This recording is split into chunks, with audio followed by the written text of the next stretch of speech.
of the God Allah and worshiping to him. But what many people don't know is that Allah is actually connected to Satan, Baal, as well as the coming Antichrist. And by the end of this video, I believe you'll see that Allah is not only associated with them, but actually is them. We'll start off with Allah's connection to Satan. In Islam, it is said that Allah has 99 names. Actually, when looking into it, he has over 99 different references. But the Quran actually describes that the characteristics of Allah are actually the same characteristics that Satan has. In Quran 3:54, it says, "And the unbelievers deceived, but Allah deceived as well, for Allah is the best deceiver." Revelation 12:9, written 600 years before that verse in the Quran. "And the great dragon was cast out, that serpent of old called the devil and Satan, who deceives the whole world. He was cast to the earth, and his angels were cast out with him." This other verse in the Quran tells us that Allah is great at misguiding people. Surah 14:4, "And we never met a messenger save with the language of his folk, that he might make the messenger clear for them. Then Allah sendeth whom he will astray, and guideth whom he will. He is the mighty and wise." Here's what the Bible has to say about an entity that is good at misguiding people. 2 Corinthians 11:14-15, "And no wonder, for Satan himself disguises himself as an angel of light. So it is no surprise if his servants also disguise themselves as servants of righteousness. Their end will correspond to their deeds." If Allah is out there misguiding people, then he's tempting them away from the truth. James 1:13 tells us, "Let no one say when he is tempted, I am tempted by God. For God cannot be tempted by evil, nor does he himself tempt anyone." Now we'll look at how Allah's name written in Arabic actually looks exactly like how in Greek it's told to us the number 666 is the mark of the beast, as well as the Codex Vaticanus tells us of this mark. After we look at this, we will look at the absolute proof that the worship at Kaaba in Mecca, the most holiest site for Muslims, is actually tied and was founded upon the worship of Baal and false gods, and how that's actually the exact worship that continues on to this very day. When I first saw the Codex Vaticanus, I was literally shocked because I could read the text. It was Arabic. And as I look at it, it had these, what thought these symbols, this and this in a very kind of circular way, you know. And then you had this symbol, all right? Now this is an Arabic word. You can film it and ask any Arab, what is that word? Bism, in the name of. And this word, you can ask any Arab what that word is. Bism Allah, in the name of Allah, was on that badge that people put in their foreheads as John documented what he saw on the godly video. God showed him. And that will be the symbol of Islam, which is the two swords. That is a symbol in Saudi Arabia. It's a symbol of Islam from the eons of time.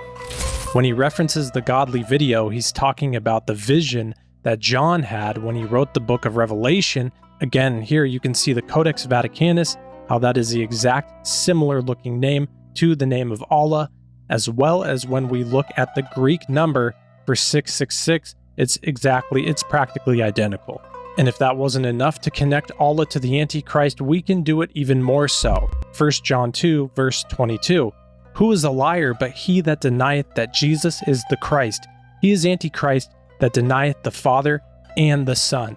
The Bible tells us anyone who denies Jesus as the Son of God is an Antichrist. What does the Quran have to say about that? There's over 13 verses in the Quran that say that God does not have a son. Here's just two of them. "And say, Praise to Allah, who has not taken a son and has had no partner in his dominion and has no need of a protector out of weakness, and glorify him with great glorification. And to warn those who say, Allah has taken no son." This brings us back now in history to the beginning of Kaaba and Mecca, the most holiest site for Muslims, and we can actually see how there's a connection here to Baal worship, and not only that, but the worship of Baal is the worship of Satan. Jesus tells us this himself. We'll connect this all right now. holiest and most sacred site to Muslims in the city of Mecca, which is of the utmost importance to Islam. A pilgrimage to this site is a duty that must be done by Muslims at least once in their lifetime. This is what Muslims believe as to how Kaaba began. Mecca is also significant because it is considered the first place on earth that God Almighty was worshipped alone. And so, it was at that very spot that Abraham and his son Ishmael built the first house of worship for God. When Abraham and Ishmael had finished building the sacred house, there was still one brick that had to be put in its place. And so, Abraham sent his son Ishmael off to find a unique stone that he could put there. But God Almighty destined that the final stone that was to be laid would not be from the material of this world, but instead a stone directly from the heart of paradise. The angel Gabriel then brought the stone down to Abraham, who proceeded to put it in its proper place. It is said that when the stone first came down, it was a pure white color. But due to the impurities of this world and the sinfulness of man, the stone slowly began to fade and eventually turned black.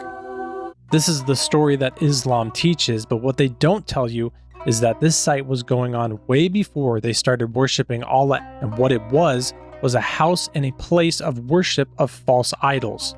Hundreds of years before Muhammad was even alive, someone by the name Amr went off to a distant land, found an idol, and brought it back to Mecca. They set it up at Kaaba, and they began to worship false idols there. Amr was so impressed by all that he had seen that before leaving, he asked if he could take one of the idols back home with him. The people agreed, and so Amr took the idol and placed it along with the other goods and merchandise in his caravan.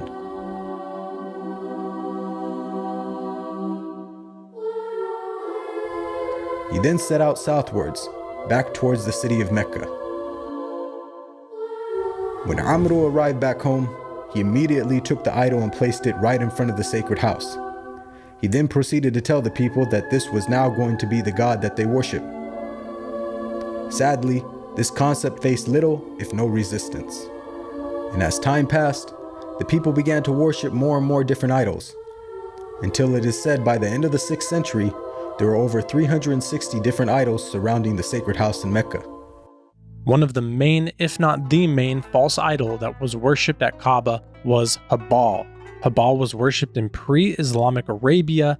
He was a human figure and was believed to control acts of divination, such as throwing arrows towards the statue, and the direction that the arrows landed answered a specific question. Some scholars reference Hubal as a lunar deity tied to a trinity of moon father, sun mother, and the evening star, the planet Venus, as their son. Interesting, when we look at one of the most well-known symbols of Islam, it's the crescent moon and a star. There's even a story of a father sacrificing his son at Kaaba to one of the gods. Again, this was years, hundreds of years before Muhammad, which means it's hundreds of years before Allah. Abd al-Muttalib was someone who dug a well known as the Zamzam well. The Quraysh tribe tried to stop him from doing it, but one of his sons stood guard and protected against their protest. He vowed that if he were to have 10 sons to protect him, he would sacrifice one of them to the god at Kaaba. As the story goes, he told his 9 sons that he must keep the vow. It's said that the divination arrows that he used fell upon his favorite son, Abdullah, and he went on and sacrificed his son there. Again, the divination arrows were what were used by Hubal and those who followed him. Quran sources say that he sacrificed to Allah, but it's clear as day to see here that he was sacrificing to Hubal or Baal. Jeremiah 32:35 says, "And they built the high places of Baal, which are in the valley of the son of Hinnom, to cause their sons and their daughters to pass through the fire to Moloch, which I did not command them, nor did it come into my mind that they should do this abomination to cause Judah to sin." The sacrifice to Hubal or Baal is a sacrifice to Satan. Islamic sources say he sacrificed his son to Allah, but as we can clearly see, this was a sacrifice to Hubal. Jesus proves to us that sacrificing or worshiping or following these false gods is actually doing these things unto Satan. When the Pharisees confronted Jesus for casting out demons from people, Jesus responded saying, If Satan casts out Satan, he is divided against himself. How then will his kingdom stand?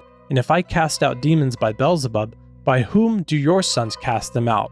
So here Jesus shows us that Beelzebub or Baal or Habal is actually truly Satan in disguise. So we can conclude that the worship and the following and the sacrificing to Beelzebub, to Baal or Habal, and that these things were going on at Kaaba were actually the worship and the following of Satan. That's exactly who originally and continually are being worshipped at Kaaba at Mecca. According to Islam, Muhammad was the last and the greatest prophet who taught everything about Islam and about the Quran, but he himself even said that he doesn't know if Allah is the truth. In Quran 34 verse 24, "Say, O Muhammad, to these proselytes and pagans, who gives you provision from the heavens and the earth?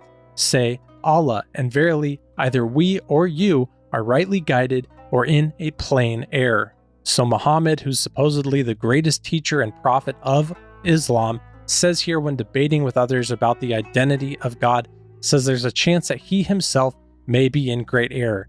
He's not solid on his belief on who God is, and I can tell you he was in plain error